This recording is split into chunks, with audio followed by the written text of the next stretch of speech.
Hi, I'm Travis Lamar, head coach of the DuBois County Bombers. This is Joe Hart with the South Bend Cubs. Hi, this is John Nolan of the Fort Wayne TinCaps. Shane Ryder here with the Indianapolis Indians. I'm Zane Clodfelter, public address announcer with the Evansville Otters.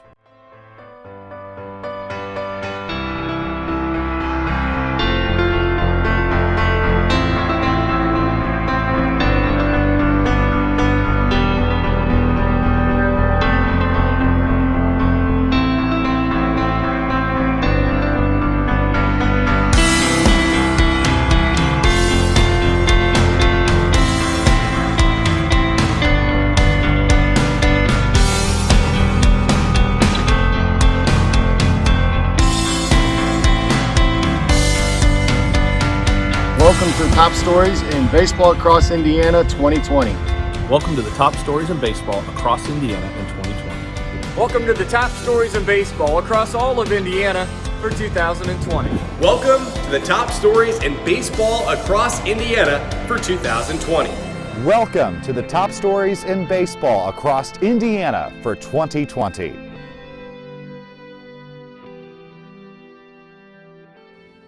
Thank you, gentlemen. I'll take it from here. I am your host, Hardy the Hat Guy, and as we all know, not a lot of actual baseball took place physically in the state of Indiana in 2020. But we have a great show lined up and some great stories worthy of this show. We're covering the high school ranks with some great stories there, into the college ranks as far as college and college summer leagues, independent pro and minor league baseball, definitely some great headlines we have to cover there. And, of course, some native Hoosiers had some great years in the bigs this year. We're going to cover that as well. But, yes, a lot of seasons were canceled in 2020, but we're going to talk about that as well. Because baseball is an industry. When seasons cancel, people are impacted, careers are impacted. It is a part of society. So we're going to talk about that impact of season cancellations. Make sure you stick around to the end as we reveal the top story in baseball across Indiana for 2020. You're going to want to see that. But let's back up a little bit because, yes, this is 2020. And all joking aside, it has been a tough year for a lot of people. It is a year that has beckoned us to reflect on priorities, reflect on things like you saw at the intro of this video. We have COVID-19. We have political climate, we have social unrest, and of course the cancellations, not just of seasons, but of jobs, of businesses. 2020 was not a standard year. It has asked us to reflect on one question that I went around the state and asked people, amidst all of these things, all of these dynamics that make up 2020, where does baseball fit? Is baseball important? Let's take a look. You know, I never realized how big of a role baseball had really in my life until it was taken away by this. And there's such a gap to fill that since I was 5 years old probably that it's always been filled because of baseball, and then boom, all of a sudden it's gone. Absolutely, it's important. I mean, I wouldn't be doing what I'm doing for a living without having grown up playing, 3 different sports. And the first sport that I played, and the only sport that I really played from an official competitive standpoint for, the first 5-6 years of being a youth athlete was baseball. So baseball is the beginning of everything. Sports in general gives somebody something to look forward to and something to work towards. I mean, there's nothing but bad news, it seems like, and this is something that you can focus on that's a positive. If the statistics play out in spikes and stuff, that it is dangerous for kids to play athletics, then I would be the first one to say shut it down. And baseball's been my life. But under the current conditions, what it does for the positive morale of people without endangering anyone else, I think it's an easy question to answer. If high school sports do not resume, especially based on where the facts are today. You are going to have great people leaving this profession at the high school level because they're not able to do what they love. Society, the region, the Hoosier state, everybody has faced tremendous challenges, and we oftentimes ask ourselves that question: where do we as an industry, where do we as a team, where do we as an organization fit into society or fit into the community? And I would make the argument here that we are a vital part. I told our staff when we shut down back in the springtime, now is not our time. We're going to shut down. We're going to do what we need to do to help keep our community safe. Our time will come. We did open up on a very small scale this year. We are actively planning towards the 2021 season, and our time will come to help the community heal. And that's where I see us fitting into this whole thing. For this year, so much, and you look at across all sports and a lot of the higher level professional athletes who utilize their platform to talk about the situations at hand and the circumstances here in 2020. It brings to light that sometimes the game itself is not as important as the health, safety, and well-being of people. The role that sports, and in particular baseball, can play. I mean, just look at Jackie Robinson breaking Major League Baseball's color barrier really more than a decade before the civil rights movement in the United States finally ended segregation. Again, along the lines of diversity, someone like Roberto Clemente was one of the first Latino icons that our nation was able to celebrate. As a lot of people know, usually when tragic events happening or just something that unexpected that happens, usually it's sports that kind of helps, maybe not always heal completely, but it does help that healing process for some people. People come to a stadium like the Steel Yard to forget about life, to forget about their challenges, to forget about COVID and spend some time as a family. Have a hot dog, have some popcorn, just have some fun, forget about life for 2, 3, 4 hours, and just have fun. Parkview Field is a community gathering place, and so it's bringing people across demographics, across different parts of the city all together. And so literally on one side of the aisle, you could have someone from one neighborhood, and across the other side of the aisle, maybe someone who has had a different life experience, but what are they here together for? Just to have a good time, to have some fun. Obviously, baseball and sports have an important role in community aspect, community pride. But I think at the minor league baseball level, yeah, baseball's important. But I think for us, it's more about the venue. It's the community coming together. And while we had no baseball season this year, it was still our number one mission to be here for the community. Show the community that we're here, show them that we were open for business, and give them the opportunity to still be able to come out and enjoy Four Winds Field. It was great to see people out on the field, people sitting in the stands. But the number one thing was it showed us that it was the right thing to do is just when people left at the end of the night. They said, thank you. Thank you for giving us the opportunity to have a little bit of normalcy again. We did a couple movie nights. We did Cubs watch parties. I mean, we did some events that still gave people the opportunity to have a great time with their family. They were fun, they were affordable, but the biggest thing was for us, and especially in 2020, is they were safe. We took all the safety measures that we needed. We worked with the local health department to make sure that all of our plans were approved and safe. In a clubhouse, you could have guys from all different corners, not only of the country, but from all across the world, and they probably have their own differences politically, personality-wise, whatever, but that gets put to the side as everyone works towards a common goal. In World War II, President Franklin Delano Roosevelt had to make a decision on whether baseball would continue or not. He said baseball will continue because we need it for the morale of the people, and that's why I would say the same thing here. I think it should continue, and that's not selfishness on my part. Like I said, it goes back to the decision that President Roosevelt made. It goes back to the decision that President George Bush too made. I'll never forget when he went out and threw a freaking strike, out there in New York, and he practiced that before he did it because he knew the statement that was making for the morale of people. And I was not alive, as old as I am, when President Roosevelt, when they continued baseball during the war. But I do remember when President Bush threw that strike, and I was never more proud to be an American. One of my favorite scenes of all time, James Earl Jones in Field of Dreams. Baseball is rolled by like an army of steamrollers, and what has remained, it's been baseball. And our kids have needed it. The coaches have needed it. And I think having it taken away in the midst of everything that's going on, because it is such a, it's probably cliche a little bit, but it's a safe place. It's a place that we disappear.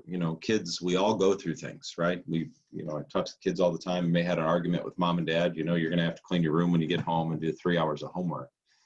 Let's just disappear in this game today when we show up. And I think it really moved it to the forefront, showed us how important really baseball is, but also helped us realize what an outlet baseball is for so many. What our organization does for our community and what our sport does, it truly is more than just a game. I want to thank everybody that took the time to answer that question and talk to me about, is baseball important? Obviously, you can exchange the word baseball with softball, any sport, any recreation. In that video, we heard from coaches, media personalities, GMs, presidents, and other front office staff, marketing people. Let me give you a fan perspective on why baseball or sports in general are important, why baseball is important, why baseball matters. A lot of the people in that piece right there talked about community. It's community from a fan perspective too. This year I got to meet people like Eric the Peanut Guy and James Christopher from the Let's Get To podcast, people from all over the country, from Canada to Florida, New York to Hawaii. I get to do that because our shared interest in something. In this case, it's baseball. But that's my point. From a fan perspective, the reason baseball or whatever it is that you're a fan of is important is because it's not important. It's because it's something we get to stand up and cheer and yell and meet people all across the country and give fives to people we don't even know, to buy beautiful baseball hats. But at the end of the day, as exciting as that makes us, as ramped up as that gets our heart, at the end of the day, it doesn't matter. We all need that thing in life that we can get excited about, but it's safe. It's not going to impact us because at the end of the day, it's not that important. So from a fan perspective, baseball is important because it's not. So before we get into our stories, we're going to start off in high school with our, it started in January with the Indiana Baseball Hall of Fame inductees at the Indiana High School Baseball Coaches Association. But before we do that, one more reflective piece from Blackford High School, and we're talking about Coach Tony Ugan, who was very transparent in his experience in receiving COVID in 2020. Let's hear from Tony. I'm Tony Ugan, athletic director and head baseball coach at Blackford High School, and I tested positive for COVID on August 31st. I was sitting on the couch in the morning, and by that point, the fever had gotten a lot worse, and I knew something was off. And I remember my wife, I was kind of trying to sleep, and she was touching my forehead, and I remember saying, "Guys, so hot, something's wrong." So I said, "Well, let me go upstairs and I'll take a shower." And when I got out of the shower, I was breathing very heavily and gasping. I just could not get my breath at what I need to. And it was just like, what's going on here? And I went downstairs to my wife and said, "Something's wrong." September the 3rd, I was transferred to Ball Hospital by my wife. My O2 level actually dropped into the mid-70s once early on the 8th. And then later I got up and I went to the bathroom and it dropped in the mid-50s. And I didn't know that's impossible, but I told the nurse, and they were like horrified, and said, "You got to stay hooked up." And so they basically they started giving me more and more oxygen. And it finally got to the point that night where I was at 80%, which is basically like taking a leaf blower and shoving it up your nose that was the pinnacle of the badness, for lack of a better term, for me, because I was at 80% oxygen intake, and they told me, if you get to 100, you're going on the ventilator. So at the rate I was going, because I was the whole day, it was going up in a hurry. I was pretty close, and I remember texting my family, and I sent them a letter, a message by text that, if I don't make it through the night, here's what I want you to do. Here's what I want for my funeral. Here's where I want to be buried, which was probably horrifying because it happened so fast.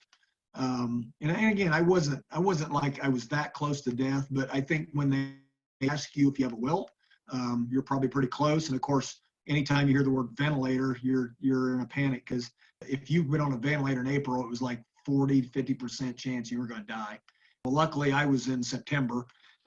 Through home care and hospital, I was in the hospital for 42 days. And I'll admit, I was like everybody else. Is this a hoax? Is this, are we overdoing it? Why are we shutting down the economy? This is stupid. There's still naysayers. There's still people that no matter what happens. But I think what happens is it tends to be, until you know somebody who's been in that situation or has been affected by it, the way I have, and I'm not even as bad as many. I would turn all to a page on Facebook called Survivor Corps, CORPS. You could go on there and just read all the stories of how people are affected, and all these people with COVID are having all this stuff happen. But I think once you know somebody, or you know somebody who knows somebody, then it becomes real. And I want kids to understand, this is serious. And although the kids aren't affected as much, obviously it's a worldwide pandemic that, none of us have ever been through. Everything that everybody's gone through over who's got COVID bad, if you will, we're going to be affected by this for weeks, months, maybe the rest of our lives. And that kind of changes your perspective on coaching a sport, at least for me personally. And I got to admit, it's been almost a year now, 9 months, and there's part of me thinking, I don't know if we'll be able to do this again. In fact, my case, my pulmonologist last week said, I asked him, and he's not even thinking I'll be able to coach baseball. There's always going to be things happen in your life that, number one, you can't control. Number two, it's going to hit you out of left field. Or as I like to say a lot, the old cliche, life throws you curveballs. But you got to learn how to deal with those. And yeah, they can hurt bad, depending on the situation, but life does not stop. It's unfortunate. I tell the kids, in life, there's things that happen that are uncontrollable, and often that's followed by the officials. But in this case, COVID wasn't uncontrollable, and obviously you have to. For me, did I miss baseball? Certainly, but for me, it was. This is a much bigger thing than any sport or anything for that matter. I mean, you're looking at people literally, obviously dying, and I came close, but I survived it. But even now, I'm in a situation where my lungs are 65% of what they should be, and basically I can walk and sit at a desk. If I do anything, walking up the stairs makes it rough on my breathing and my heart rate, but I'm one of now probably over 1 million, close to 2 million people who are dealing with the after effects. But I've learned from this is maybe I need to think about others and how they're affected, whatnot, and hopefully relay that to kids that, you don't take life for granted. Life can change in a heartbeat. One way it can be great, and winning the state, it can be one of the most euphoric things ever happened to you. And even in that, yeah, that's great, but those things fade. They're still great memories, but right now we're dealing with something a whole lot bigger, and I just hope the kids took something away from sports and even found the positive in the negative of what COVID has been. If anything, showing that we are able to overcome something as tragic as what COVID has been, and of course for some much more tragic than others. But we can move on, and I think for the most part, I feel like we've done that. There a lot of people can't deal with stuff, being locked in the house all the time and all the stuff that we used to be able to do that we can't right now. But we're going to get that back. So there's no reason not to think that things are going to get better. But we've just got to do a better job trying to control what we can control, and that's the uncontrollable COVID, but we can at least try to prevent it from overtaking our lives and our society so that we can continue to move and forge ahead. You can't have a show about 2020 without a story about COVID. So I really want to thank Tony for sitting down to talk to me with his perspective on his experience with COVID. And I found out about Tony getting COVID through his Facebook page, where with help from his family, he did a daily journal and was really transparent about how it impacted him. And he was impacted pretty seriously. One of the takeaways from that clip we just saw was how when the doctor asked him if he had a will, he said at one point he had to message his wife and say, if I don't make it to tomorrow, if I die, here's what I want done. Let's let that sink in for a little bit. And that's the point which he also alluded to, is that when this COVID first started, not a lot of us knew what it was. We had our doubts. Is this thing real? I'll admit I had those doubts as well. So with Tony's transparency that he not only relayed on the clip we just saw, but throughout his whole experience on Facebook, that gave us all a little dose of reality on the impact that COVID had, the sickness, not just the impact on communities, but I'm talking about the individuals who were infected by the virus. Obviously, some got the virus and were not impacted at all. Others, like Tony, were severely impacted, and obviously there are others who it was fatal for. I like the way Tony ended that clip we just saw, which is forward. We have to move ahead. So that's what we're going to do.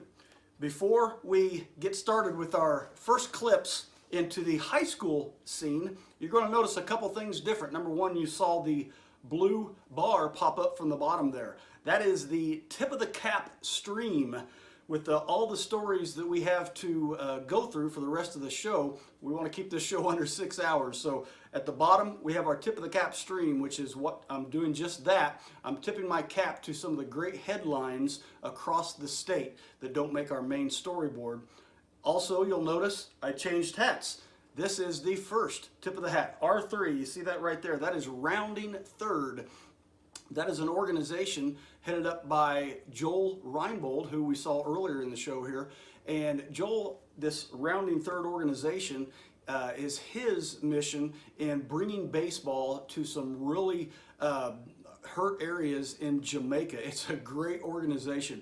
So I'm tipping my cap to Joel Reinbold for the Rounding Third organization. And if you see Joel at the Indiana High School Baseball Coaches Association Clinic, or if you see him in the baseball circles in Indiana, make sure you ask him, say, hey, the hat guy told me to ask you, what do you need for your mission in Jamaica? And he'll be happy to tell you. So that's our first tip of the cap. Now, we ended with our story on Tony Ugin, and we're going to stay with Tony Ugin. Our first story goes all the way back to January at the Indiana High School Baseball Coaches Association Clinic in Indianapolis, where the 2020 inductees to the Indiana Baseball Hall of Fame took place. Let's meet that 2020 class for the Indiana Baseball Hall of Fame.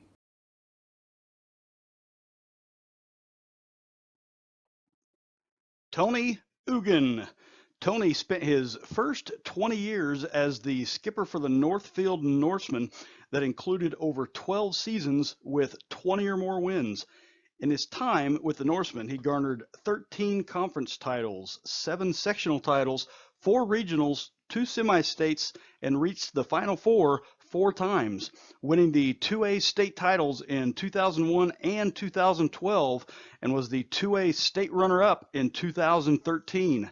After that 2013, he accepted the challenge of rebuilding the program at his alma mater at Blackford High School. Hitting the ground running in his first season, he helped the Blackford Bruins break an 8-year losing record streak and continues to grow the program to this day, having given the program its first winning season in 12 years in 2017 and falling just short of their first 20-win mark in 2019, a year that saw his Bruins win the school's only sectional title in any sport in 10 years. He has amassed 476 wins in 26 years with the Norsemen and the Bruins, having coached 6 North All-Stars, 15 All-State players and 20 players who have taken their game to the next level, and was the coach of the North squad in the 2006 IHS BCA North-South All-Star Game. He was twice named the IHS BCA 2A Coach of the Year and is a 7-time District Coach of the Year recipient. Along with his success in coaching, he has served the past 17 years as the athletic director for both Northfield and Blackford High Schools. A 2020 inductee into the Indiana Baseball Hall of Fame for coaching, Tony Ugen.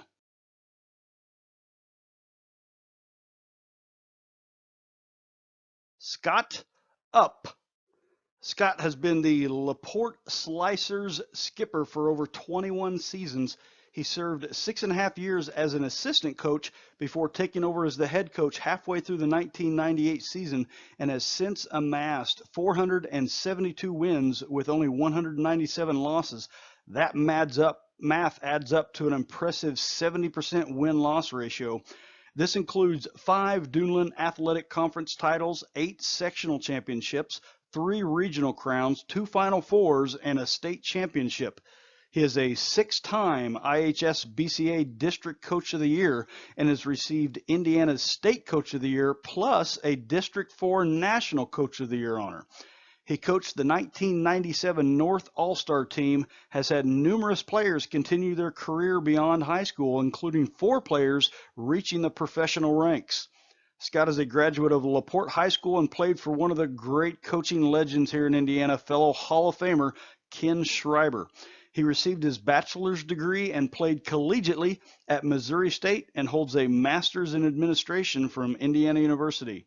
He is approaching 30 years of service in education and currently serves as the associate principal and head baseball coach at LaPorte High School. A 2020 inductee in the Indiana Baseball Hall of Fame for coaching, Scott Up.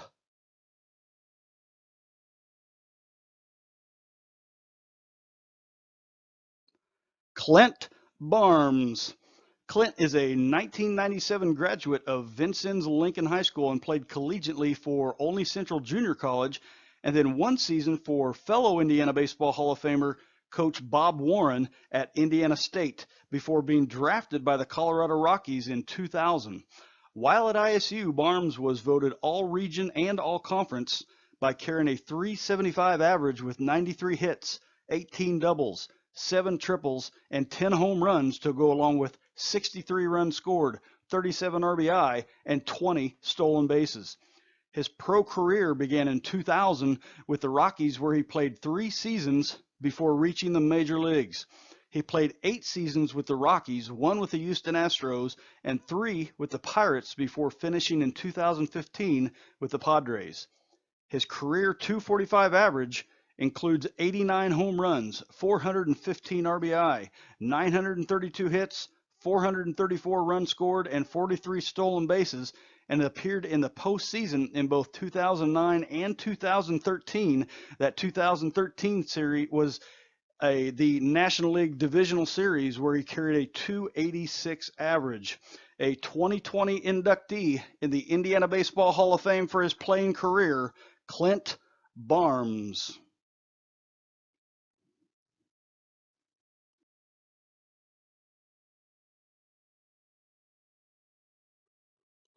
Brian Abbott. Brian spent 21 years as a high school coach at Eastbrook High School and Huntington North High School. He amassed over 300 wins, 7 county championships, 4 conference titles, 3 sectional crowns, 1 regional title, and a Final Four appearance in 1999. Brian served as the IHS BCA district rep for many years and was named the IHS BCA executive director in 2012. A role which he currently serves. During this time, the IHS BCA has experienced significant growth in all aspects of the state clinic and in memberships, in addition to assisting financially with the expansion of the Indiana Baseball Hall of Fame. During the high school coaching years, Coach Abbott also served as a pitching coach at Huntington College and later Huntington University from 1997 to 2007, and again from 2013 to present. He was part of teams there in Huntington that appeared in 5 straight NAIA regionals, as well as the 2017 and 2019 national tournament regionals. In between stints with the Foresters, Brian served as the pitching coach for Indiana Wesleyan University for 5 years, where 2 of his pitchers signed professional contracts. He has spent more than 20 years in the college game as an assistant coach. Regardless of the school, Coach Abbott's pitching staffs are very well respected and have appeared several times in national ERA rankings. Brian played 4 years of varsity baseball at Delphi High School and pitched collegiately for the Huntington Foresters, where he also obtained his bachelor's in mathematics education. He holds 2 master's degrees, one in mathematics and the other in school administration, both from Ball State University, and is currently in his 37th year in education, teaching math at Riverview Middle School in Huntington. A 2020 inductee in the Indiana Baseball Hall of Fame for coaching and contributions, Brian Abbott.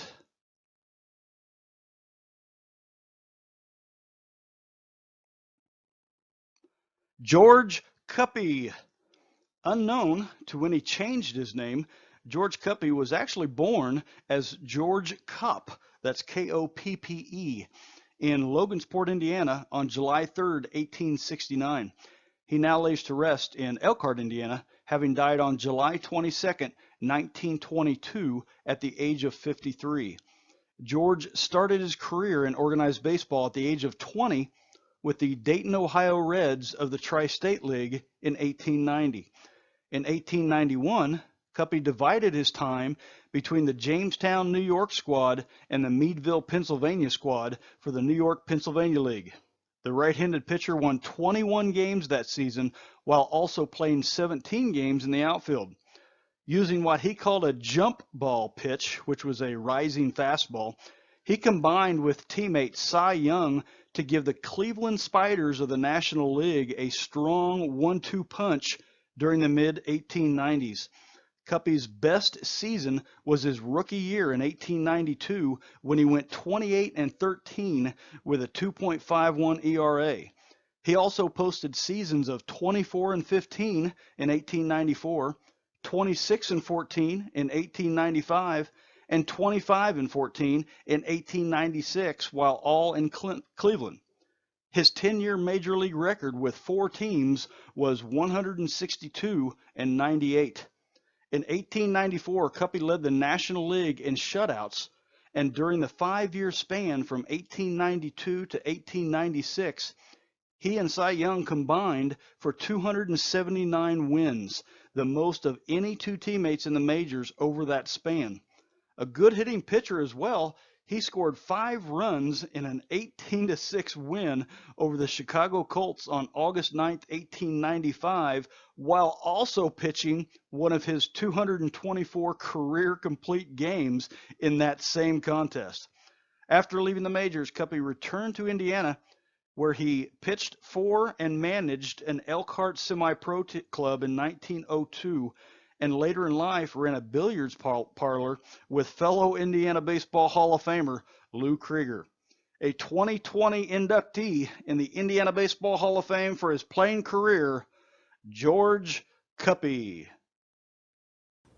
As I mentioned previously, those nominees were announced at the 2020 Indiana High School Baseball Coaches Clinic in Indianapolis. And just a shameless plug here real quick for the 2021 IHS BCA Clinic. I'll be there. High school coaches, if I don't have your lid, make sure you come see the hat guy. As we segue into our 2020 review of college and college summer league baseball, we're going to stay right there at the IHS BCA Clinic back in January in Indianapolis for our first story.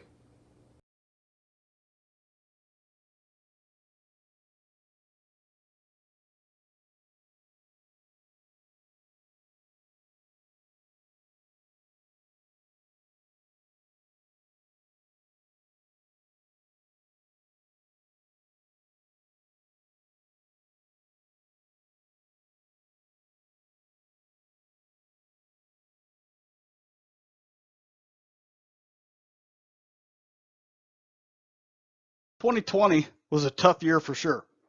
So, as we enter this segment on the top stories from college and college summer league baseball across Indiana for 2020, how about we start off with a couple fun stories, just two, then we'll get back to business.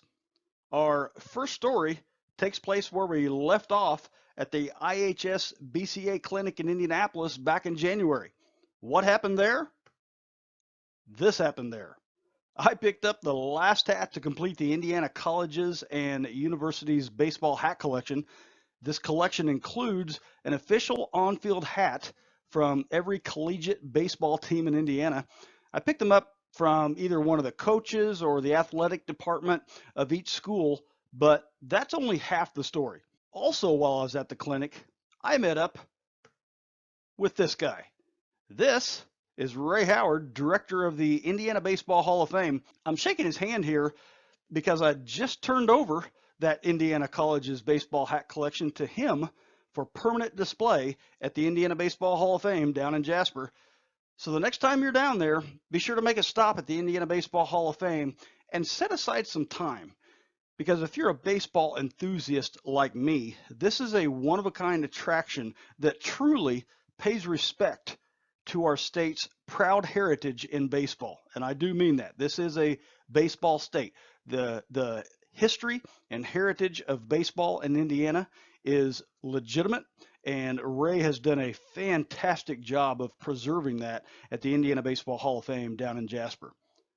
Our second fun story also pertains to this Indiana College's hat collection. You know, being the hat collector that I am with all of these hats, I think there were 38 total, I couldn't decide which hat I liked the best. So here's what I did. What is this? This is a bracket I ran to answer that question. Who has the coolest cap on campus? What I did is I got together 6 high school baseball coaches and 5 media personalities from across Indiana. To be fair, I'm talking from the Ohio River to Lake Michigan and from the pocket to the corner. But even with that, I knew there would still be some favoritism, and I needed to find a unbiased coolest cap on campus. So I knew just who to make this a fair tournament. I also recruited 6 people like me from around the country.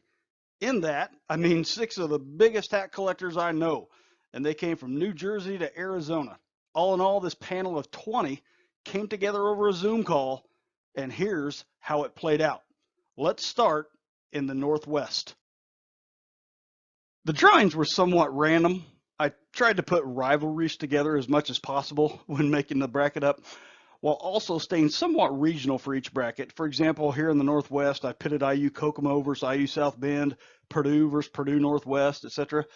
The winner of the Northwest bracket was the Crimson Wave of Calumet St. Joe. We all loved that Crimson Wave logo. So let's take a look now at the Southwest. This Southwest bracket was a lot of fun. And tell you, it almost started a Zoom fight right out of the gate with strong opinions about those 2 great hats in the play-in game between Oakland City University and Vincennes. But it also pitted the 2 Terre Haute schools against each other, the 2 great Evansville schools, and need we even mention Wabash versus DePaul in round 1. This bracket also saw my pick to win it all bow out in round 2 as one of my favorite hats, that being that beautiful baby blue of ISU, getting beat by, fair enough, equally vibrant Vincennes University cap. But it was the simplicity of the bold red of the Wabash Little Giants that makes the Final 4 out of the Southwest bracket. Let's take a look at the East now. This was another fun one, as a lot of these schools actually do play each other during the season. I just want to pause for just a second on that and say, who do I have to talk to in order to make this an actual baseball tournament? How fun would it be to see teams like Ivy Tech Fort Wayne, Ancilla, Vincennes get a chance to play Notre Dame, IU, Purdue, Butler, Ball State, and the like? If that happens, just take my wallet. I'm there for every game, living on hot dogs. But back to the action here. We're in the Northeast. I could have seen any one of these hats advancing to the Final 4 out of this bracket, but it was Grace that won all their head-to-head matches and advanced from the Northeast. So let's go down to the Southeast for our last bracket.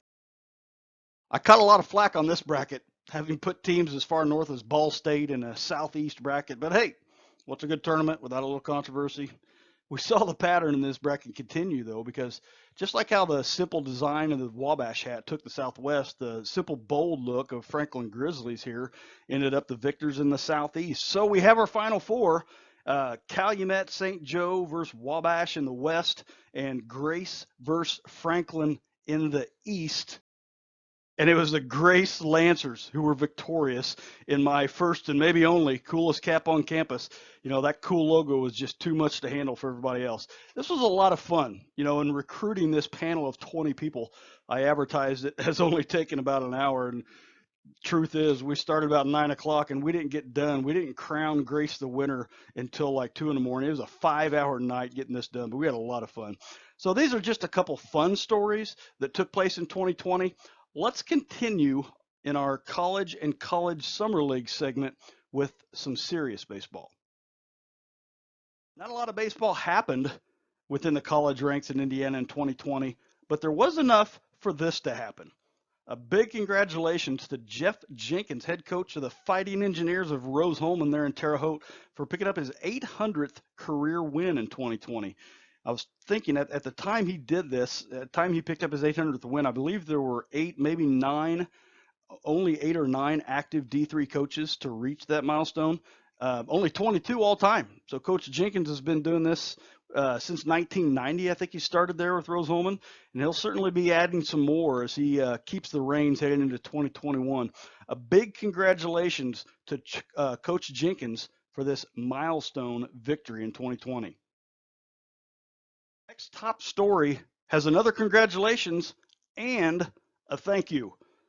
If anybody can put together a league on a moment's notice, it's Grand Parke, and they're due a big congratulations for their successful inaugural season of the Grand Parke College Summer League, not only for the success that it was, but for the short amount of time they got it done.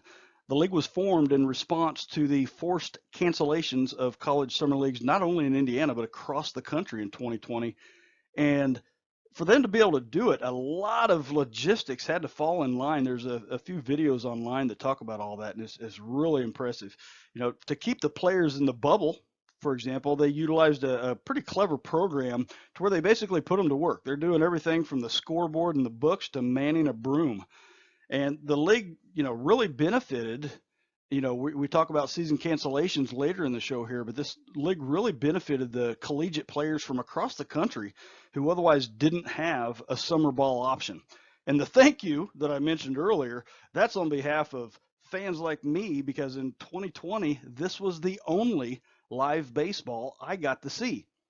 But it wasn't the only college summer league baseball taking place in 2020 in Indiana. Our next story takes us to the region where, for only the second time in franchise history, the Northwest Oilmen took home a share of the regular season title in the Midwest Collegiate League. You know, I was frustrated that I wasn't able to make it up and see the Oilmen this year at their beautiful field in Whiting. And I got to say, you know, since the first time I ever caught a game there, Oil City Stadium in Whiting is one of the best places to catch a night game, not only in Indiana, but in the Midwest. With that oil refinery lit up in the skyline, it's like you're watching a game with New York City in the background. Simply a beautiful field that I recommend anybody take the opportunity. You know, Oilmen play there. I know Whiting High School, there's a lot of teams that play there. You get a chance to catch a night game up there, take advantage of it. And a beautiful field is what leads us to our last story from the college ranks for 2020. This story involves the Lafayette Aviators of the Prospect College Wooden Bat League. I'm calling this our top story from the collegiate ranks because it benefits much more than just the Aviators. Of course, what we're talking about is the new Loeb Stadium in Lafayette. You know, as we look through these photos from concept to current, let's talk about why a new baseball stadium is so important. You know, recalling back to the beginning of our show, we heard the Gary Southshore Railcats, the South Bend Cubs, the Fort Wayne TinCaps, the Evansville Otters. They all talked about how important ballparks are to their communities. They generate money, and then a big part of that money stays local. You know, going back to earlier in the summer, I did a video series on behind the scenes careers in baseball, and you know, and talking to the TinCaps, just for one as an example, the marketing team there, you have to think of them like a factory. That's what these stadiums are. They're like a factory. They're not only creating jobs for the people that work there, but they're also bringing in consumers, and most of that money stays local. They bring communities together, not just for baseball, but for all sorts of events. And, you know, as we're talking about the careers and things like that, it's not only the people that work there it generates money for. Let's think about those nonprofits who can do fundraising events, can do fundraising activities during these events. All the stadiums across Indiana have it. And a stadium like this that can bring in big events also benefits those nonprofits. With the completion of this $17 million project, Lafayette has a lot to be proud of. You know, if there's one person who knows ballparks, it's Mark the Ballpark Hunter. Got his Twitter feed posted right there. He visited Loeb Field back in October during construction, and he could already see the value. And I quote, "It's everything its predecessor wasn't. Modern, spacious, comfortable. A beautiful view from the water park. There will be tons of activities for kids and all sorts of seating options." He concluded by saying, "I can't wait to see it. This is one of the ideal spots to watch a game in the Prospect League." Now, granted, when he was talking about the predecessor to this field, the previous Loeb Stadium, obviously it was built in 1940, and it had a great run and served a great purpose there in Lafayette. But I couldn't agree with what he says about this new Loeb Stadium anymore. You know, catching an Aviators game and grabbing a selfie with Ace the Aviator at the new Loeb Stadium and is definitely on the Hat Guys itinerary for 2021. This is a stadium that will have an impact way beyond baseball in Lafayette, and that is why it's our top story for the college and college summer league baseball scene across Indiana for 2020. A summary of the collegiate baseball scene in Indiana for 2020. First, well, obviously it wasn't too much different than the collegiate baseball scene anywhere in the country, but in some ways, and in no small part, thanks to the Parke College Summer League, we had a bigger college baseball scene, or collegiate ranks anyway, baseball scene here in Indiana. We congratulate the Oilmen for their great season. We also congratulate Coach Jenkins for passing that milestone there at Rose-Hulman. As we saw on the Tip of the Cap stream, and this is one thing that really stood out to me, and that is all the baseball-related academic accolades, it's hard to say, that colleges across Indiana received, and that's a testament to the great academic institutions we have here in Indiana. Next stop, our journey heads to the pros, where we get the top stories from our independent and minor league baseball teams here in Indiana. Plus, we'll hit the headlines for some standout seasons produced by native Hoosiers in the major leagues. Our first story impacts all of professional baseball. Back in September, MLB formed a partnership with the Atlantic League, the American Association of Independent Professional Baseball, and the Frontier League. This will have some level of impact on at least two of Indiana's teams, as the Gary Southshore Railcats are part of the American Association, and of course the Evansville Otters are part of the Frontier League. While the level of impact on this professional relationship between MLB and these independent teams or independent leagues is still unclear, I got a chance to talk to some of the people who are out in front of this story. Let's take a look. Well, I know that if you're affiliated with Major League Baseball, that means that they're providing your talent. And in independent ball, you're out there finding your own talent. So I'm thinking that having that relationship probably means that they're going to help them find the talent, whether they're more than, it'd be like a co-op kind of thing, rather than saying that the Evansville Otters are affiliated with the Chicago Cubs or the Cincinnati Reds, that all the teams will have an equal opportunity to purchase those players. And they'll probably put some resources in there, some money and such, to help develop them. I'm guessing at the local level, it'll still be very much about them putting their own managers and coaches and staff in place, but they'll work closely with with MLB affiliated. Clearly, there's still a lot of information to come on this new partnership. This is uncharted grounds for everybody. It's going to benefit not only the sport of baseball here, not only in Northwest Indiana, but the entire American Association.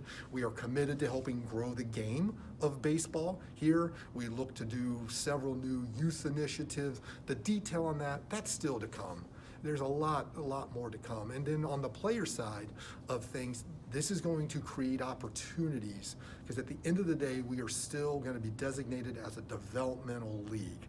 Scouts come here all the time, especially here at the Steelyard with our proximity to Chicago.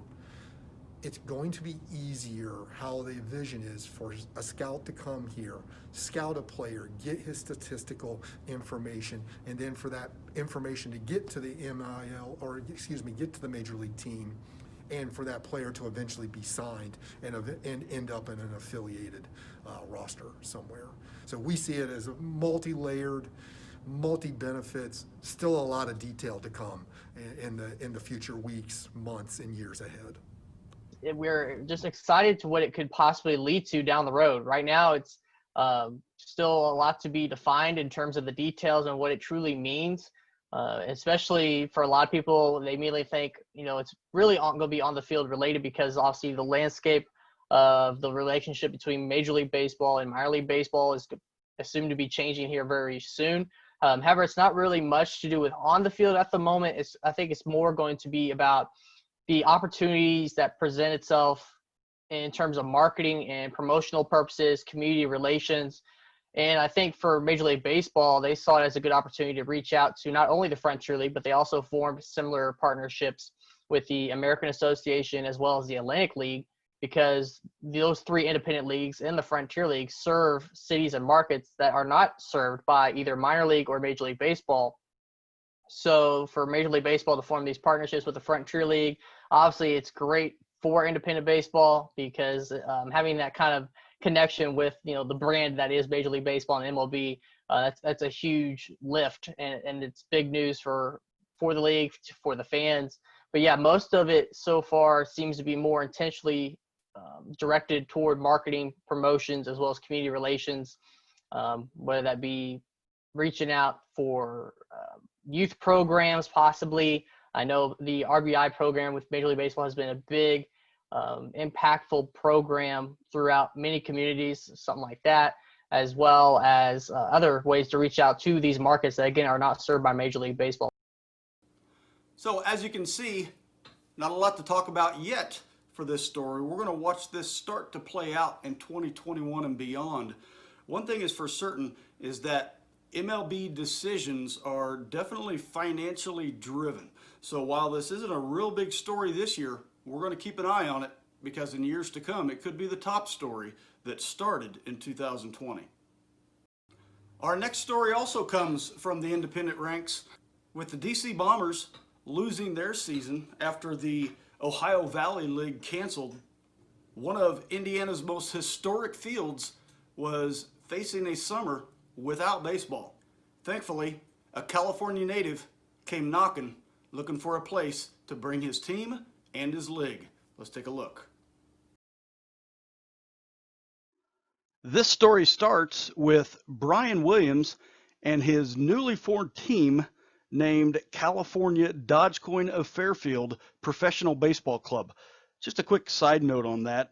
Looking at the California Dogecoin website, and it's an interesting mix, business plan, if you will, of professional independent baseball and Dogecoin, which is a cryptocurrency like Bitcoin.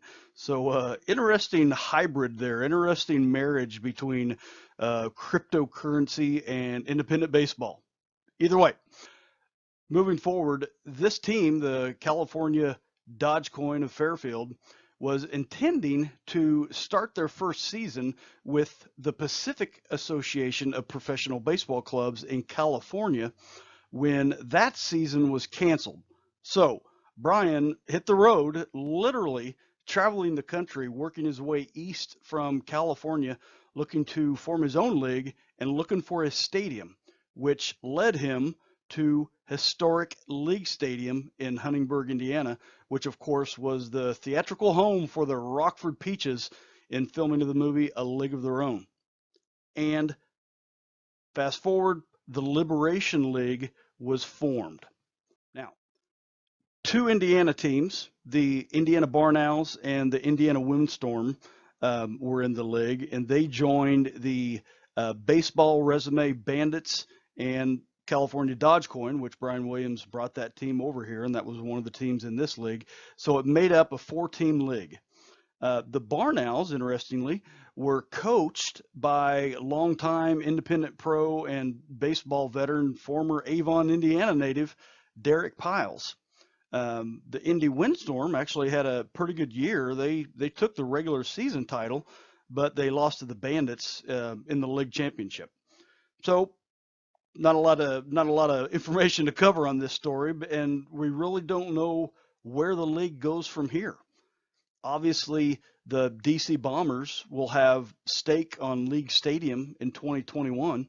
Add to that, Liberation League's Twitter page is no longer active, and there's been nothing new on their website or Facebook page since October. So will it stay in Indiana? Is it a one-time league? I don't know. But there is good news coming out of all this. You'll be happy to hear that I was able to get one of the hats from each of the two Indiana teams for this league in their inaugural season. Just a kind of fun side note on that. In talking with Brian Williams myself, he gave me the inside scoop that this league, like the Grand Parke College Summer League, it had to be formed almost overnight. And because it had to be formed so fast, they just used other teams' existing hats. So the Barn Owls hat is the same hat used by the Orem Owls of the Pioneer League, and the Windstorm hat is the same hat used by the Lake Elsinore Storm of the California League. So just a little bit of trivia there. So, not a lot of details to cover in this story, but it was a new professional baseball league formed in Indiana in 2020, and all games were held here in Indiana. So definitely worthy of inclusion in this show, and who knows, in a few years we may be talking about the humble beginnings of this league, or the league continues only as a bit of baseball trivia from the year that was 2020. So the Liberation League, like the Grand Parke College Summer League, formed as a result of other leagues canceling. For our next story, let's talk about just that, the impact of season cancellations. The implications of a season cancellation have layers that go way beyond baseball. Just as one example, multiple coaches and teachers I talked to mentioned the steep decline in grades by their student athletes, just as one example. And from a young student athlete perspective, if we think about it, it's an easy relationship to see. When someone loses that thing they are passionate about, that thing that keeps them occupied and out of trouble, that thing that holds them accountable, that thing that impresses discipline upon them, when that thing is taken away, it's easy to see how the positives that come from that thing will also go away. The thing that we're talking about in this show, of course, is baseball, but it can be anything. And with this cause-effect relationship, it's easy to see the negative impact baseball season cancellations had on young student athletes across the country. And the negative goes deep. So what I want to focus on, instead of this negative stuff, because that's a whole show by itself, what I want to focus on in this segment are the success stories that came out of season cancellations. And you might be wondering, how in the world can you find a success story amidst season cancellations? To answer that, we look to our professional baseball teams right here in Indiana, because amidst their season cancellations, they stood up and answered the call to be there for their respective communities. And when I think back on 2020, and I really want to emphasize this point, this is kind of a soapbox of mine on the impact of our professional baseball teams here in Indiana. So when I think back on 2020, one of the good stories that I will remember is how the Indians, the Otters, the TinCaps, the South Bend Cubs, the Railcats, and others worked through their own struggles to still be there for their respective communities. You know, for us, it's our civic duty, so to speak, to be able to continue to give back. I mean, from day one, our mission was to be great community partners. Some of the things we did early when the pandemic first started, you know, we did a Meals for MVP program where we had people that could buy meals, we'd cook them, and then we donated them to local hospital workers, the frontline workers. That went extremely well. We gave people the opportunity, they could pay $10 donation and have a special message up on the video board, and then that money was donated to a different local charity and cause, because as much as we were hurting without baseball, we knew there were many other community organizations that were struggling as much or more, and we still had the platform and the ability to help them, whether it was raising some funds. I know part of the money for the video board thing went to the Kroc Center to help them with their food pantry early on. I think we talk about it all the time. It's more than just a game of baseball. I mean, it's creating those emotions. People have had ties to baseball growing up. Either they played it, son or daughter, grandkid. You know, we have a fabulous venue here with Four Winds Field, and just because there wasn't baseball going on, it would have been a disservice to our community not to utilize it as much as possible. So yeah, we've been creative. I mean, I will honestly say it's been a very odd summer. I think all in all, we've probably done about 100 different events, very small events. We rented out the facility for travel teams to play baseball. We did South Bend School Corp graduation. That was probably one of the things we did this summer that probably meant the most to me personally, is you had these kids that go to the high schools here in South Bend. You know, probably a lot of those kids, quite honestly, have had a tough struggle throughout their lifetime, and here they are having the chance to graduate and walk across the stage, and the South Bend Cubs were able to help make that a reality versus doing something virtual.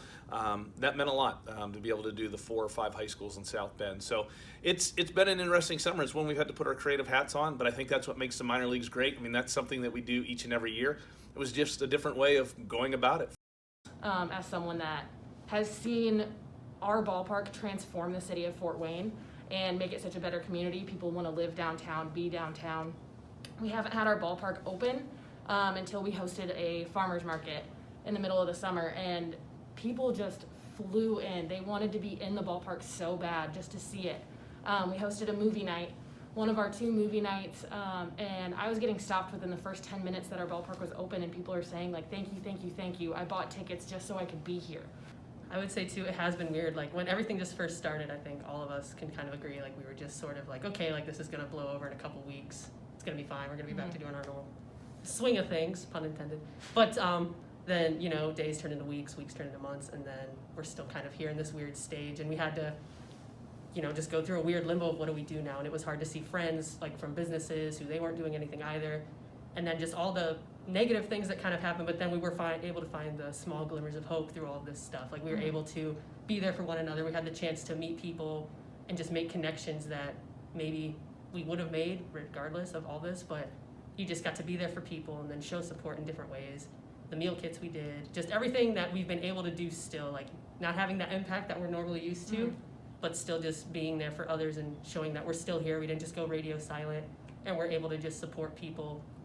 We've been fortunate with the situation this year, and because of that, we've kind of taken the opportunity this past year to help out those in need who maybe weren't so fortunate.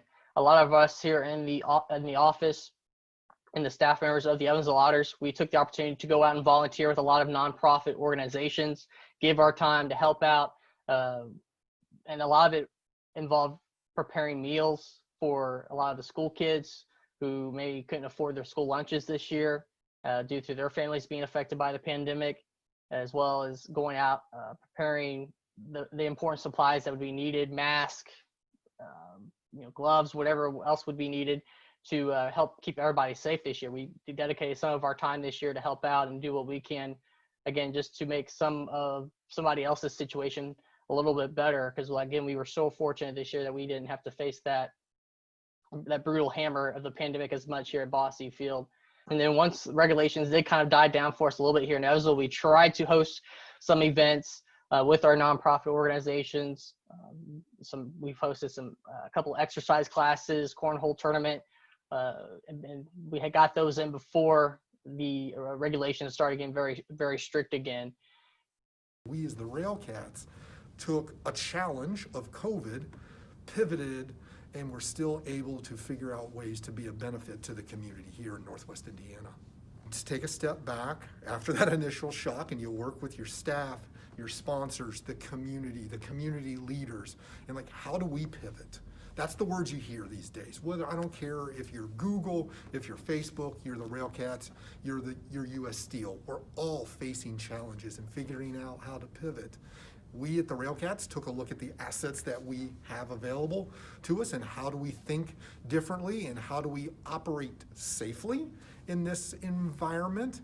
For us, a couple opportunities came about. We played over 250 baseball games here in the stadium, worked a lot of high school kids, had the opportunity to come and play in a professional stadium where they may not have always had that opportunity because we're operating our own Railcats season, and we just got tremendous feedback. We had fans coming up and thanking us, and we converted for about a month. I didn't feel like I was the GM of a baseball team. I felt like I was running a PGA tournament here in the stadium. We took and we created the Greens at the Steel Yard, which basically turned our stadium into a chipping range, not unlike Topgolf. Many people are familiar with that concept.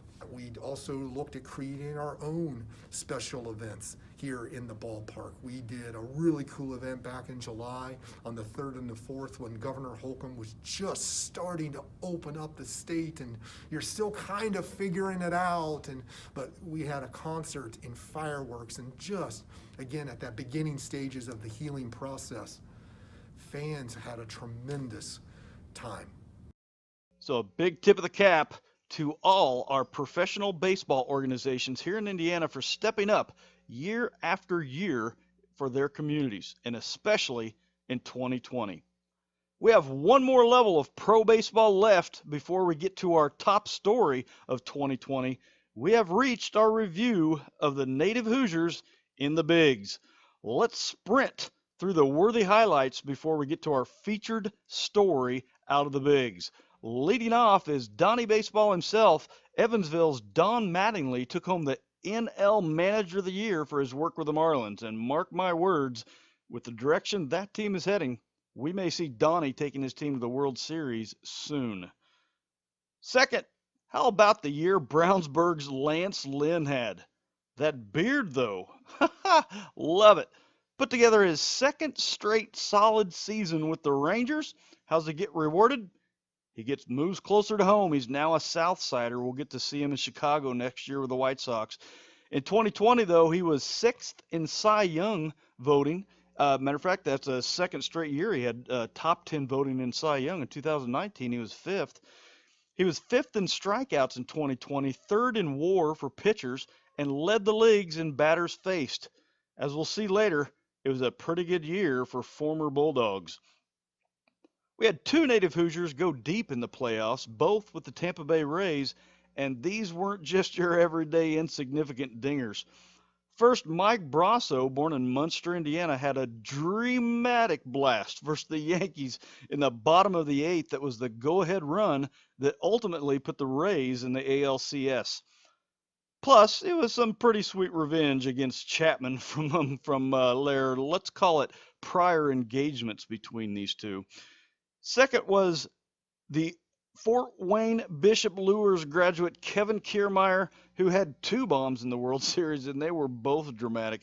The first coming in the game in Game 2 of the World Series versus some pitcher named Clayton Kershaw. Might have heard of him. That home run, by the way, was the first ever home run in the World Series by a player from Fort Wayne named Kevin. I think it's something like that. But he had a second home run, too, in the 7th inning of Game 4 to tie that game. And that ending in Game 4. Wow. Just a couple more tidbits worthy of mention, both with ties to the Purdue Boilermakers. First, it was good to see former Boiler Josh Lindblom in his first season back in the majors after dominating in the Korean leagues in previous years. And second, kind of a for-the-record bit of information, former Boiler and McCutcheon High School grad Nick Whitgren did officially get 1.1 innings pitched in Game 2 of the ALCS for that team soon to be formerly called Cleveland Indians. I don't even know how that works. That's a story for another show. We have one story to go before we get to our top story for 2020. Still in the bigs for now, though. This is our featured story from the major leagues for 2020. Like I mentioned earlier, it was a good year for former Bulldogs in the bigs. Lance Lynn was our first, and our second, my man, Tucker Barnhart. Not only did Tucker take home his second Gold Glove in 2020, but was also the second time Tucker was the Reds nominee for the Roberto Clemente Award. And it may be kind of important, he had his second child too. It's the year of twos for Tucker. To recap the year Tucker had on and off the field, I got a chance to talk with a guy who covers him regularly, Bobby Nightingale, Reds reporter for Cincinnati.com. Hi, baseball fans. This is Bobby Nightingale, a Cincinnati Reds beat writer with the Cincinnati Enquirer. I first want to say from all of us in Ohio, thank you, Indiana, for loaning us Tucker Barnhart. In 2020, Tucker had another great year with the Reds on the diamond and off the diamond. He showed us here in Cincinnati and also back in Indiana, his hometown, why he represents the best of baseball. On the field, Tucker took home his second career Gold Glove. He was unbelievable on defense. He won games with his arm. He's considered one of the best pitch blockers in baseball as a catcher. And I think you have to give him a lot of credit for the work he did with the pitching staff. And I think he did have a role in Trevor Bauer winning becoming the first Cincinnati Reds pitcher to ever win a Cy Young Award. Off the field in 2020, Tucker was awarded as the Reds nominee for the Roberto Clemente Award. That award is one of the most prestigious awards for players because it's one of those that demonstrates the values of Hall of Famer Roberto Clemente that he showed in displaying his commitment to the community and understanding the value of helping others. The Roberto Clemente Award is the annual recognition of a Major League Baseball player who best represents the game of baseball through extraordinary character, community involvement, philanthropy, and positive contributions both on and off the field. Here in Cincinnati and back in his hometown both, Tucker worked with restaurants that were impacted by the loss of business during COVID and took it upon himself to spread out gift cards so patrons could stop on by and pick up a meal on Tucker's tab. It came at a time when restaurants were really struggling for business, and I know, knowing Tucker personally, how much he loves food and how much he felt that he wanted to help that part of the community. That direct and indirect impact of that cannot even be measured. If that wasn't enough putting his notoriety to work, Tucker was outspoken publicly on social media and inside the Reds organization alike for support for social unrest and the Black Lives Matter movement in 2020. I even heard back in Indiana, back when baseball hadn't started yet, he started a Sandlot game that he organized, and it raised thousands of dollars for the Indianapolis RBI organization. So on the field, a Gold Glove; off the field, a Reds nominee for the Roberto Clemente Award. I would say that's a year worthy of recognition for top stories in baseball, not only in Indiana, but anywhere. A great year for Tucker for sure, on and off the field. And congratulations on that second child as well. We have one story left, and that is the top story in baseball across Indiana for 2020. But before we do, let's pause and remember those baseball personalities across Indiana that we lost in 2020.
there's some way you can help. We chose someone, we helped them as much as we could, we did our part, we impacted someone.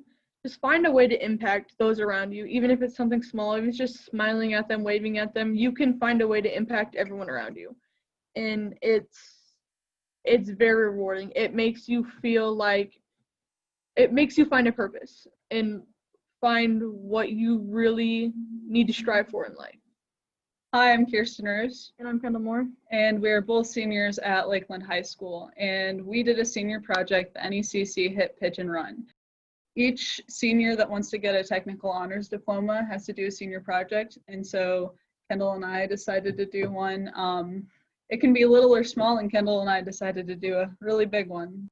The senior project component of graduating from Lakeland Junior Senior High School it's voluntary. So, you can get your Core 40 diploma, as we call it, but these are kids that want to go above and beyond. And when they enter this land of senior project, the first thing you say is you want to pick something that you're passionate about. And in a world that is only too often really self-serving, I think that one of the big takeaways that you hope that these kids, when they get their diploma and head off on their own, that they take away from this is that, you want to be someone as an adult who gives back to others, that you don't always do it for the money. You do it because you love what you're doing. You like to help people. And if you can incorporate more of today's millennials into the thinking of, I can do things for others, and then when I become an established adult in whatever community I live in someday, I'm going to help this group out or that group, and I'm going to be an active participant. We chose to do this project because we wanted to help someone within our community and our community themselves and bring our NECC together. Like, let's take a pause in this global pandemic, in this year that hasn't been the greatest for anyone really.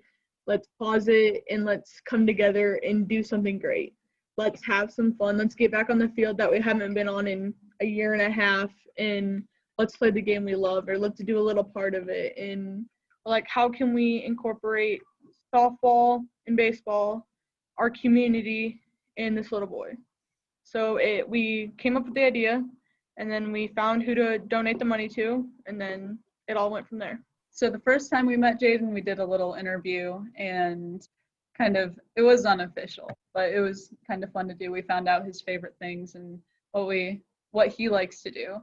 And then we asked him if we could do the project for him, because his parents said, we're all right with you donating the money to us, but you have to ask Jaden. And so we asked him, and he's like, yeah, that'd be cool. And so we started seeing him every other Wednesday, and we go and just play games, and it's just super fun to hang out with him. Like, meeting Jaden, it's a cool experience because we like to think we have it bad sometimes. And that is a complete overstatement, because looking at what Jaden's going through, and he constantly has a smile on his face. And he's such a charismatic kid, and he's so genuine, and he's so loving that he's just someone you want to be around. And it's so sad it's happening to him, but I've never seen someone fight so hard and be so positive about something like this. If we were to describe Jaden in one word, it would probably be inspirational. That's probably the first thing that pops into my mind each time we think of him. In the rollout of this project, our teacher, Mrs. Severson, kind of gave us the overall general description. And of course, we've seen previous senior projects like Jason Braden. They did a NECC home run derby, and that's kind of what we based some of our product off of, our project off of. And so at the beginning, I'd say it was pretty overwhelming, because we saw their binder. It's this thick and it has everything they did in it. And so looking at all the steps it took for the home run derby, and then choosing a project that had 3 events rather than 1, that was pretty overwhelming. One of the biggest things that the kids learn is not everything is smooth sailing, all right? It's not like a text message. You hit send and you get immediate feedback and you move on to the next task. Some things you have to just really roll your sleeves up and grind out and figure out how to problem solve. And that is something that you're going to carry into your adult life with, most definitely. That the road is not always smooth. There's some potholes. There's some COVID here. There's there's things that happen, and you've got to persevere and get through and get to the finish line. And that's what these two did. We did this in like a span of 3 months, less than 3 months, and it was just, the big things were really stressful. And as Kirsten said, they all have like 5 things that go into them, and the people we worked with were great. And like we both felt so fulfilled and so happy that we could do this for Jaden. I'd just say aim high, like aim your goals high, have big goals, because I think Kendall and I did better than our goal. Our goal was $2,500 and we hit over 4,000. The biggest thing, step up, get involved. It all pays off in the end. You can set your goal for as high as you want. Goals change all the time. You can shoot for the stars. You can do the bare minimum and it'll impact someone. Anything you do will help.